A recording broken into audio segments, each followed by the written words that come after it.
Welcome, everybody. We are here from Round Sky Solutions. I'm Rebecca, and I'm here with Alyssa and Daniel, out part of our team at Round Sky. Welcome. And today we're having a conversation about the New Way Radar, a personal development workshop series coming up in January for cooperators, collaborators, people in nonprofits who are working together, just for people sharing space. And it's going to be really powerful. So we wanted to share a little bit about our framework and what we're offering to you all today so you can decide if this is for you. And so with that, we'll do some introductions. So I'll start with myself. I'm Rebecca. I'm the communications person at Round Sky, and I've been with Round Sky for about 6 years. I live in New Orleans, and my personal development topic, if you didn't see the other video, is on to find and protect my joy in the work. And I'm working on that right now. So with that, I'll pass it off to Alyssa to share a little bit about themselves. Hi, everybody. I recently came on with Round Sky about 2 months ago, 1 month ago. I don't know. Recently. So I'm the new assistant instructor with Round Sky. Very excited to support our level 1 course and also to be assisting in the instruction of the PD course coming up. Fun fact, adverse experience. I recently stepped in on a sea urchin, which is a little venomous living being animal that thrives amongst the corals. It was hard to walk, very tough. Didn't know they were poisonous, but thankfully there was a man on the beach with a safety pin. He was able to keep off the stingers out, so yeah, happy to be here. Wow, that does sound painful. Glad you're here and sitting down, I guess, walking around or something. I'm Daniel. I've been around Sky since the beginning. It's our 10th anniversary this year at Round Sky, actually. So I'm really happy about that. Live in Vermont. And what's a fun fact about me? Yeah, I love somatic stuff. Really paying attention to our body and movement, and dance is really fun. It was really fun dance last night, so I'm a little bit energized from that. And looking forward to bringing kind of our bodily experience into this work with personal development. Yeah, so that's something that's up for me. Nice. Well, thank you to you both for being here with me today. And both of your fun facts required collaboration. So that's just kind of funny noticing there.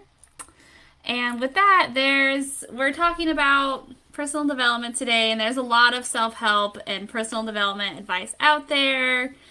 And when I hear anybody talk about New Year's resolutions this time of year, my eyes immediately roll back. And yet, here I am.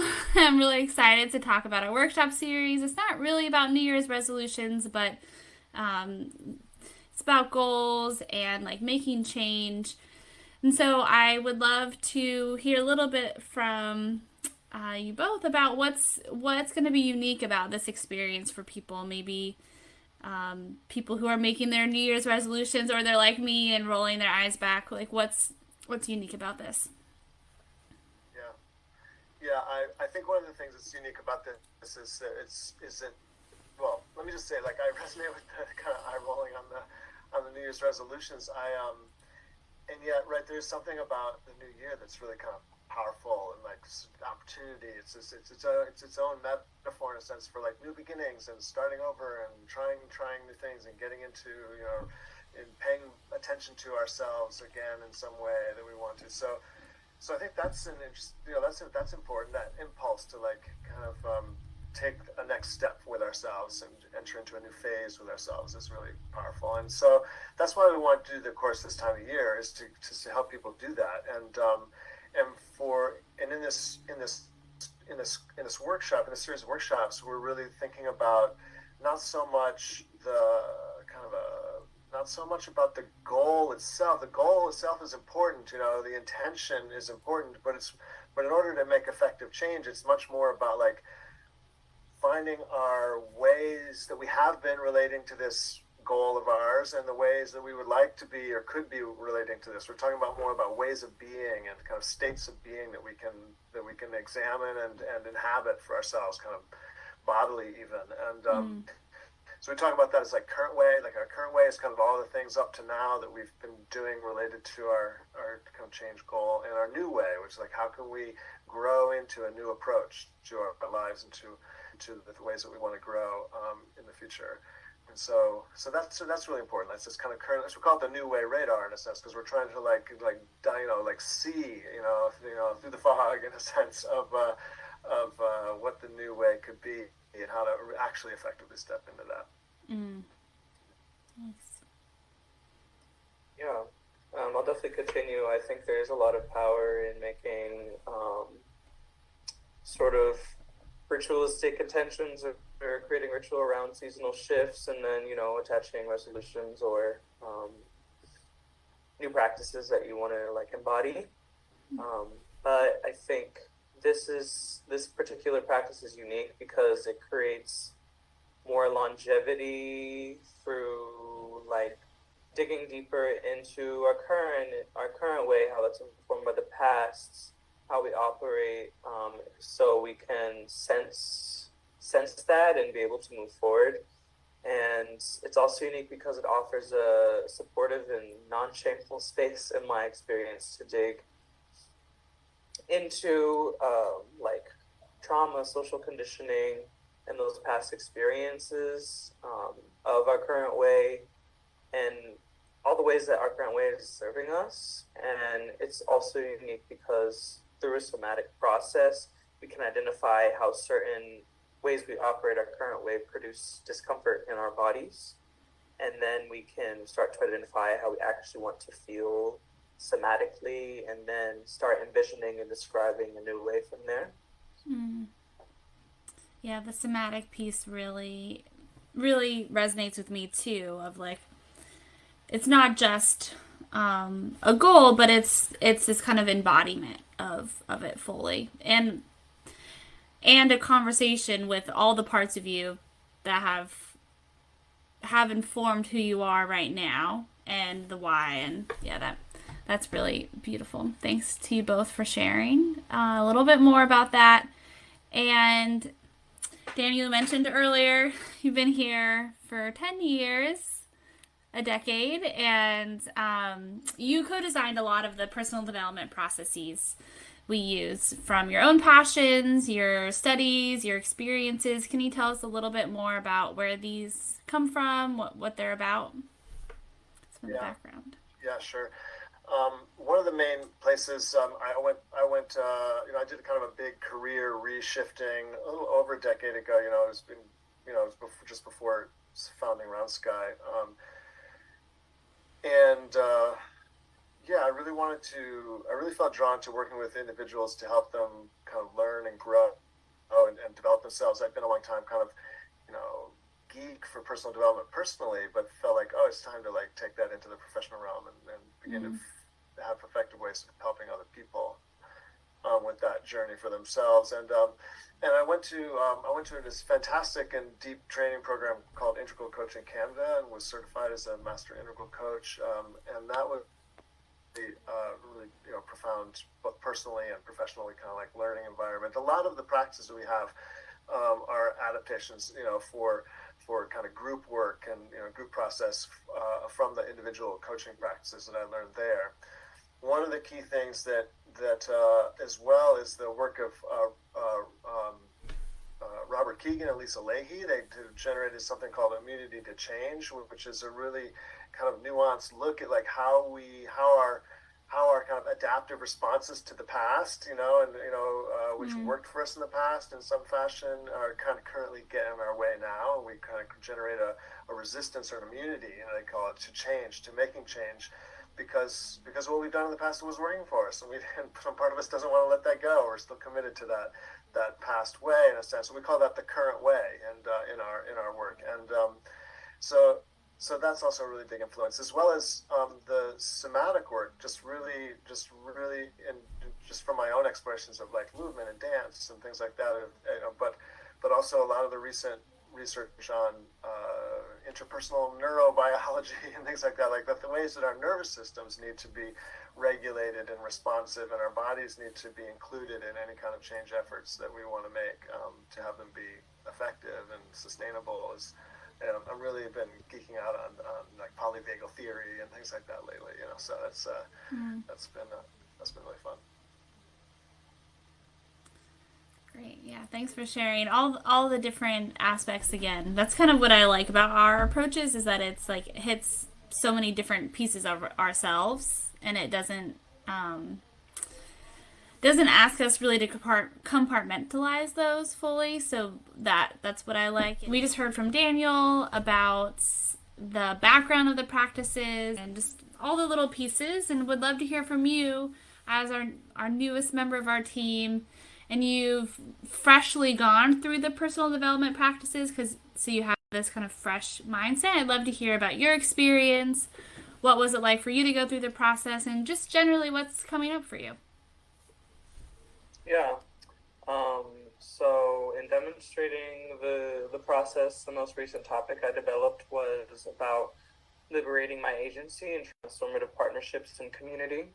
And it arose from a sense that I was withholding my agency. I was withholding parts of myself. I was withholding my desires.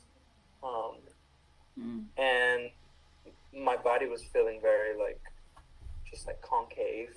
I couldn't, my chest wasn't really open, and I felt like I felt denied agency and not existing within supportive environments where others were helping to activate my agency. So going through the process, I was able to develop a lot of compassion for myself and those who were in my sort of pod, because it was a space for us to be curious about each other and our capacity for change, to ask really targeted questions, to really listen and understand. And I gained so much clarity around my topic and why I've been beholden to my current way just from other people's observations in my pod. And listening to Daniel talk about how this sort of change is so integrative because it involves, the whole body and all of the neurobiological processes, feels very resonant, because I think when we sometimes think of brainstorming a goal or a resolution or something, it feels very heady, but really it's how do I understand and tease this out of my body, because my body's already operating a current way. How do I move it towards the feeling that I want to feel? And I think the best way to do that, and this experience has been through collaboration with others, and I walked away with a very clear objectives to work towards. So it was a good experience. Yeah, thanks for sharing. I think there is that helps me remember that there really is something about the collaborative piece of this. We can journal and work kind of alone as much as we want, but there's just another layer of being in space with other people, virtual or in physical space, that we get such good feedback, and we're just somatically the experience is different, and what we're able to reach feels a lot different, which is part of why we're doing this course now, in this group process of connect with other people like-minded that believe in collaboration, right? This isn't the kind of training that's you must do this in order to be a good leader, but these are what do you need tending to in order to be the leader that you want to be, with a shared value around collaboration, right? It's not not for everybody, but that's, yeah, thanks for sharing. There's so much there. And the other day Alyssa, you were talking about how something you've noticed is that this kind of cooperative environment requires more from people. And I just really resonated with what you said then. Would you be willing to share a little bit about that now also and what you're thinking? Yeah, I've lately been thinking about how cooperativism and how it is, and like how it's so functionally different from hierarchical workspaces based on my own experiences. And I think in the sort of like American imagination, which is like, the capitalist patriarchal white supremacist imagination, um, you have someone who dictates things to you, and so there's an assumption already that of of subservience, and there's an assumption already that your agency is limited when you enter in a hierarchical space. Like what you decide to work on, or what you work on when you do it, strategic goals. Um, your labor is often it's established more in a top-down structure by the people at the top. So like thinking about true autonomy over your work and your cooperative, your organization feels like, for me, you and your peers having a greater responsibility because of that co-ownership. And so like, what does co-ownership mean? I think taking ownership means the fruits of my labor and actions and decisions and the conflicts I engage with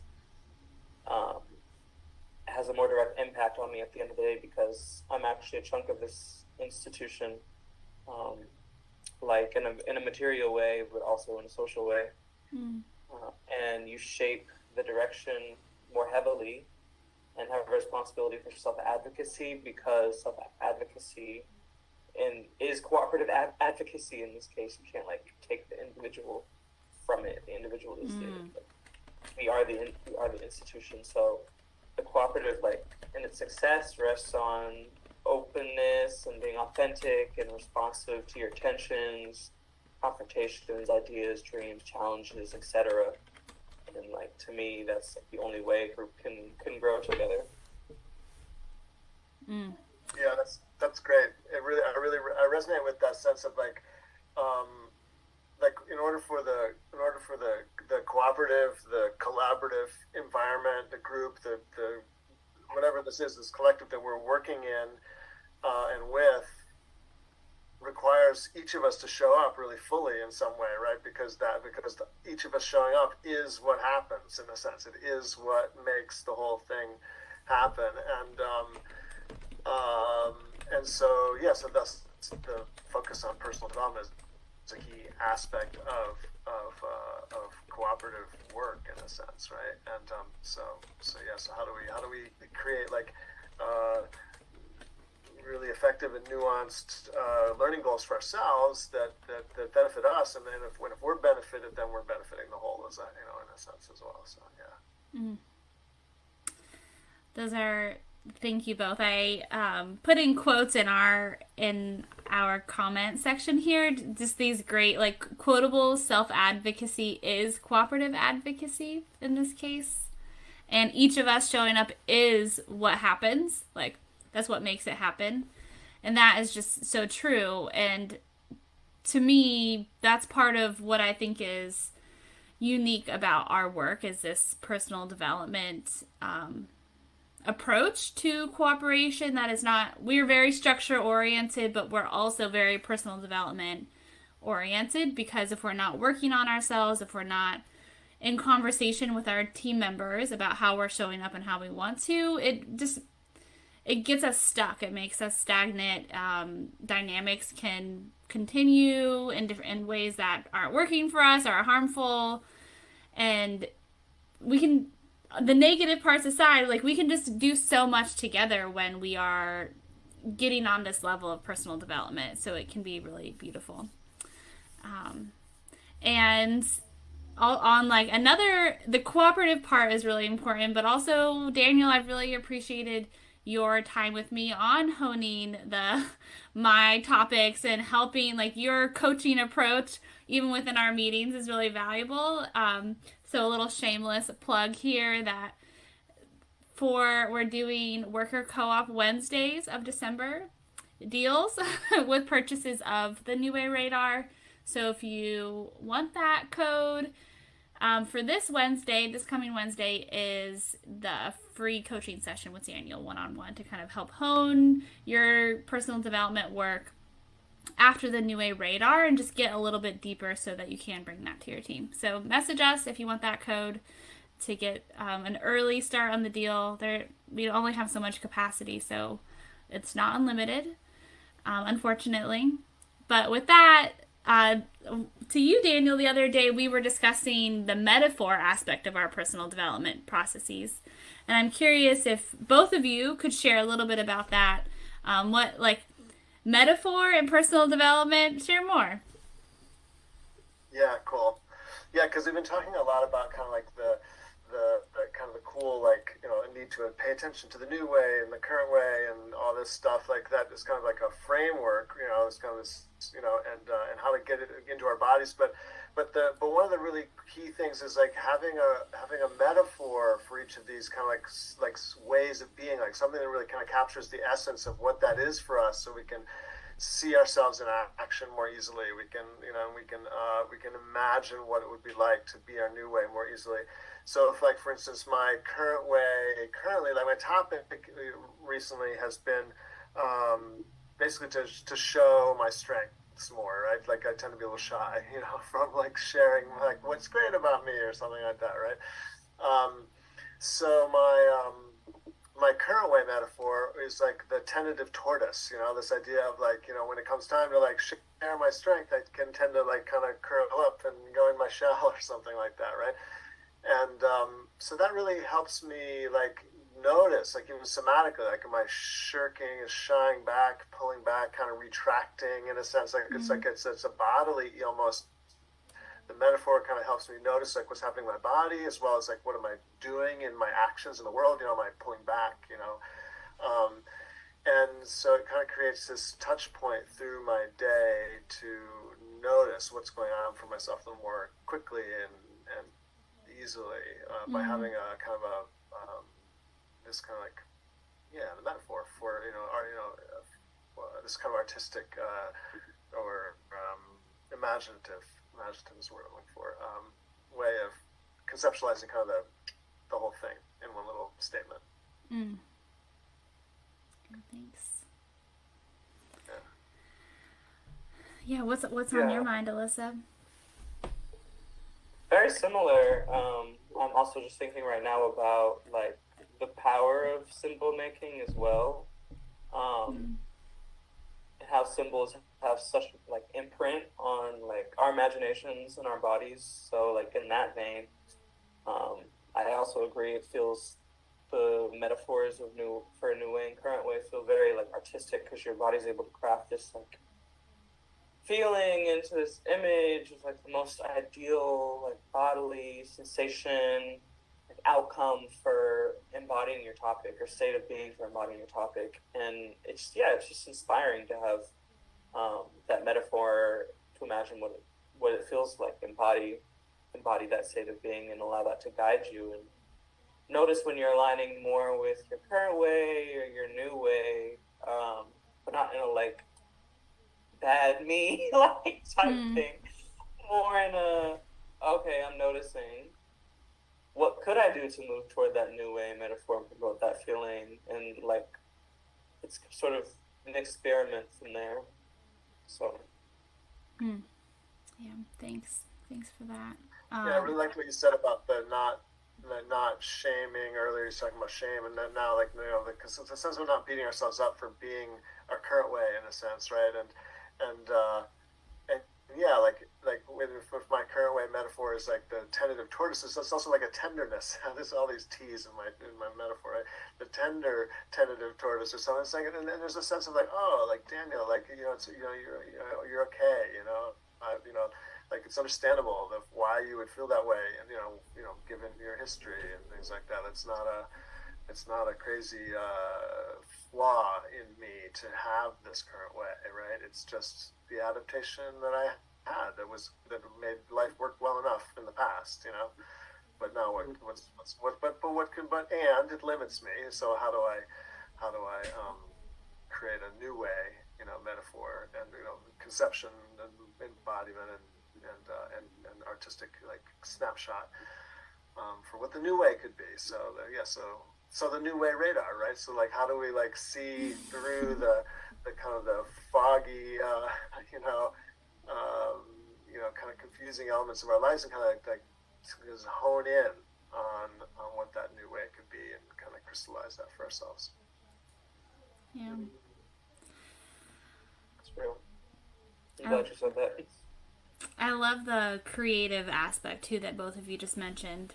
Of there is something there. It brings a sense of levity also to personal development to talk about metaphor like the tentative tortoise, for example, is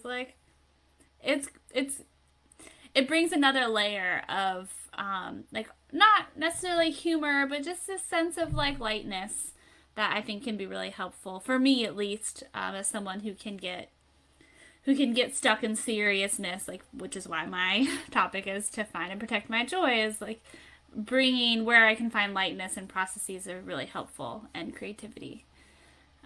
So thank you to you both for sharing these little super helpful, just the start of the personal development pieces. Can't wait to hear more about all the ahas and all of the insight that people have and just the journey that you go on in this course. I think it's going to be powerful to have it 3 weeks in a row, not just one session, but to be able to build off of the work that people are doing. And I'll just share a little bit about that. So we're definitely expecting a full workshop, so get in our messages to get the early Worker Co-op Wednesday gift with the purchase of the course. And the price goes up December 15th, so sign up early. And we're also going to be here, I'm also going to be here live next week with some participants in the Cooperative Leadership Certification Program that have gone through the personal development practices and can talk about their experience. So come back to learn from them, and happy to answer your questions, and we're really appreciative of you listening. Thank you. All right, thanks. Yeah.